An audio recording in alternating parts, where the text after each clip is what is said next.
Aujourd'hui, nous allons suivre Xavier Willou, un photographe de formation, passionné par son métier et enseignant à la Haute École Albert Jacquard à Namur. Dans le cadre du festival Les Passeurs du réel, Xavier va nous parler des intelligences artificielles qui sont en plein essor depuis plusieurs années. Xavier Willou qui joue... Mon parcours est fait vraiment de curiosité complète, aussi cliché soit-il, vraiment. J'ai toujours été un gars ultra passionné par plein de bazar, que ce soit la musique, le graphisme, le graffiti, plein de trucs. Et petit à petit, j'ai toujours voulu pousser les choses. Et je crois sincèrement que ce qui m'amène là devant toi maintenant, et je crois que c'est la meilleure réponse que je puisse dire, c'est que chaque fois qu'on m'a demandé un truc, tu sais faire ça, j'ai toujours dit oui, en sachant très bien que je savais pas le faire. Donc je passais des nuits blanches sur des sites, à checker les forums, à essayer d'apprendre à utiliser la technique. Et encore maintenant, Xavier Istas m'a dit « Tu voudrais bien venir ?» Je dis oui, je ne sais pas dire non. Organisé au Delta, le festival des Passeurs du réel est avant tout un lieu de rencontre où chacun est libre de débattre avec les intervenants et de faire entendre ses opinions.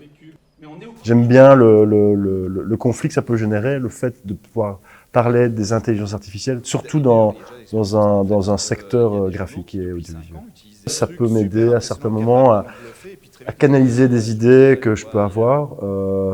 Je suis dans une profession, enfin, je cumule plein de trucs en même temps, et ça peut m'aider vraiment à un moment de mettre des choses de côté, de mettre au clair certaines choses, et d'élaguer comme ça petit à petit. Mais ça, c'est vraiment pour la partie plutôt chat GPT, là, on va dire. Et par contre, pour toute la partie DALL-E et génération d'images, moi, j'utilise ça quotidiennement vraiment pour générer des sketchs. Dès que j'ai une idée, dès que j'ai un concept, je le dessine clairement, mais j'aime bien générer une image directement pour voir si ça peut être intéressant. C'est comme prendre une image blanche et tu dis, vas-y, dessine-moi un truc.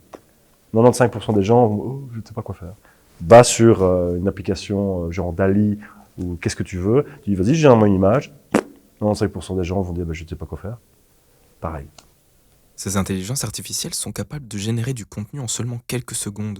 Mais sont-elles vraiment utiles à tous ? Nous sommes allés à la rencontre du public pour savoir ce qu'il en pense.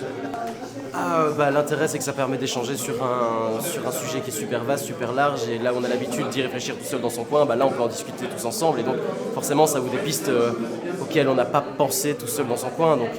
Mais sur des sujets qui sont aussi, pas nouveaux parce que l'IA existe depuis longtemps, mais je veux dire sur des softwares aussi nouveaux que ceux de maintenant, on est tous un peu paumés, donc forcément on ne peut que faire des trucs comme on vient le faire aujourd'hui, parce que ça permet justement d'ouvrir le débat et de développer des potentielles réponses à des questions dont on ne connaît pas la réponse. Très instructif.